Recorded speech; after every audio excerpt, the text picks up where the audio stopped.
Welcome back friends. कई बार हमने सुना है कि कभी कभी ऐसी प्रेगनेंसी आती है जिसमें अचानक से पेशेंट को दर्द उठता है या फिर उसे बेहोशी का एक चक्कर आ जाता है और डॉक्टर आपको बताते हैं कि ये आपके लिए एक लाइफ थ्रेटनिंग कंडीशन है।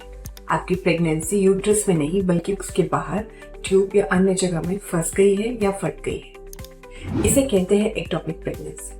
नमस्कार, मैं हूं डॉक्टर मेघा मीना और आज हम बात करेंगे एक्टोपिक प्रेगनेंसी के बारे में। क्या है ये एक्टोपिक प्रेगनेंसी, क्यों है ये खतरनाक, इसके सिम्टम्स क्या हैं और इसे हम कैसे ट्रीट कर सकते हैं। तो ectopic pregnancy, the word ectopic, इसका ये मतलब होता है अपनी असली जगह से बाहर, दूसरी जगह। एक नॉर्मल प्रेगनेंसी के लिए उसकी करेक्ट जगह है यूट्रस के अंदर इम्प्लांट होना। जब आपका ये डेवलपिंग एम्ब्रियो यूट्रस के अंदर ना इम्प्लांट होकर बाहर किसी अन्य जगह में इम्प्लांट हो तो इसे एक्टोपिक प्रेगनेंसी कहते हैं। ये जगह कोई भी हो सकती है जहाँ से ओवा आपका पिकअप होता है, वो सारे ट्यूब्स रास्ते जहाँ से वो पास होता है, या फिर उससे बाहर निकलकर एब्डोमेन में कोई और जगह। सबसे कॉमन जो जगह है वो होती है हमारी फैलोपियन ट्यूब्स। ट्यूबल एक्टोपिक जिसे कहते हैं, ये एक्टोपिक प्रेगनेंसी में से सबसे ज्यादा कॉमन है। इसके अलावा एक्टोपिक प्रेगनेंसी यूट्रस के ही अन्य जगह पर, नॉर्मल के अलावा दूसरी जगह पर, जैसे कि उसके एंगल में, उसके केनाल में या फिर सर्विक्स में जाकर इम्प्लांट हो सकती है। कभी कभी पहले सिजेरियन स्कार में भी प्रेगनेंसी इम्प्लांट हो सकती है, जिसे हम स्कार प्रेगनेंसी कहते हैं। इसके अलावा कुछ और अनकॉमन जगह हैं, जैसे कि ओवरी में अगर आपकी प्रेगनेंसी इम्प्लांट होकर बढ़ने लगती है तो उसे ओवेरियन एक्टोपिक कहते हैं। इसके अलावा कभी कभी एब्डोमिनल प्रेगनेंसी भी होती है, जहाँ की आपका फीटस यूट्रस से बाहर निकल के आपके पेट के लेयर्स में चला जाता है, जिसे हम एब्डोमिनल एक्टोपिक प्रेगनेंसी कहते हैं। सो ये हो गए different types of ectopic pregnancy. तो आइए बात करते हैं कि इनके कारण क्या है। What can be the different causes of ectopic. पहली बात, सबसे कॉमन है इडियोपैथिक, जिसमें आपको कोई कारण नहीं मिलता। कई बार फर्स्ट प्रेगनेंसी ही आपकी एक्टोपिक हो जाती है। कभी कभी एसोसिएटेड कारण होते हैं, जैसे कि जिनके ट्यूब्स में पहले से सर्जरी हुई हो, या फिर आपको पहले से ही PID पेल्विक इन्फेक्शन हुआ हो, जिसमें कि ट्यूब्स में मोटिलिटी कम हो जाती है। अगर मूवमेंट मोटिलिटी थोड़ी कम हो तो ओवा पूरी तरीके से मूव करके जो बना हुआ एम्ब्रियो होता है वो आकर इम्प्लांट नहीं कर पाता, रास्ते में ही इम्प्लांट हो जाता है, जिससे ट्यूबल एक्टोपिक सबसे कॉमन।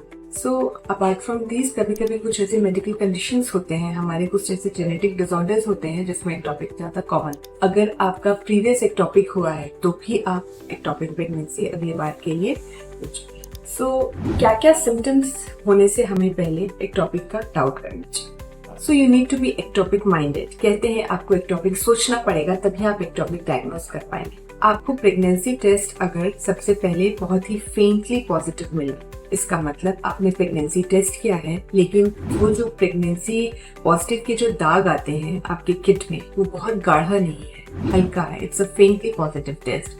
अगर आपके रक्त में बीटा HCG का वैल्यू कम है तो ये अंदेशा करता है कि आप एक्टोपिक प्रेगनेंसी की तरफ जा सकते हैं।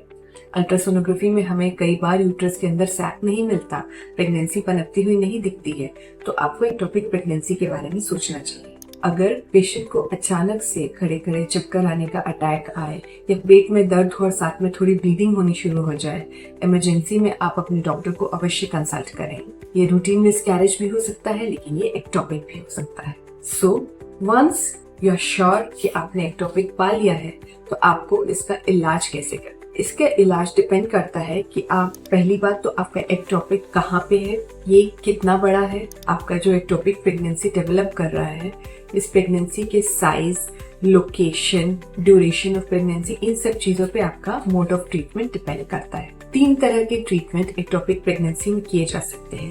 पहला जिसे कहते हैं एक्सपेक्टेंट ट्रीटमेंट, दूसरा मेडिकल मैनेजमेंट और तीसरा सर्जिकल ट्रीटमेंट। एक्सपेक्टेड ट्रीटमेंट का मतलब है आपको ट्यूबल एक्टोपिक मिला तो है या एक्टोपिक प्रेगनेंसी मिली तो है, लेकिन उसकी साइज बहुत छोटी है, उसमें धड़कन नहीं है और आपको कोई बेसिक सिम्टम्स भी नहीं है। धीरे धीरे अपने आप ये प्रेगनेंसी कम हो रही है। आप इसे नॉर्मली हम बीटा HCG के द्वारा मॉनिटर करते रहते हैं और देखते हैं कि ये क्रमशः नीचे इसका वैल्यू आता रहता है।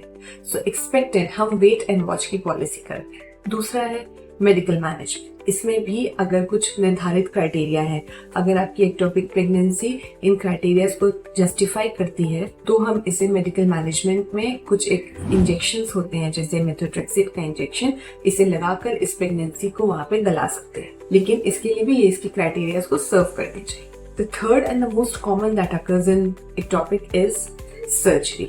सर्जरी एक्टोपिक प्रेगनेंसी में एक बहुत ही इमरजेंट सिचुएशन होती है। कई बार और मैक्सिमम बार आप देखेंगे कि एक्टोपिक आपके ट्यूब में आके रप्चर कर गई है या यूट्रस के अंदर से रप्चर कर गई है और पेट में पूरा खून जमा हो जाता है। पेशेंट को बचाने के लिए हमें कई बार सर्जरी करके उस रप्चर्ड फटी हुई ट्यूब को निकालना पड़ता है। ये दो तरीके से कर सकते हैं, माइक्रो सर्जरी लैप्रोस्कोपी होती है या फिर आप इसे ओपन सर्जरी के थ्रू कर सकते हैं। सो अगर कभी भी आपको ऐसा डाउट हो कि something is not normal, please visit your doctor.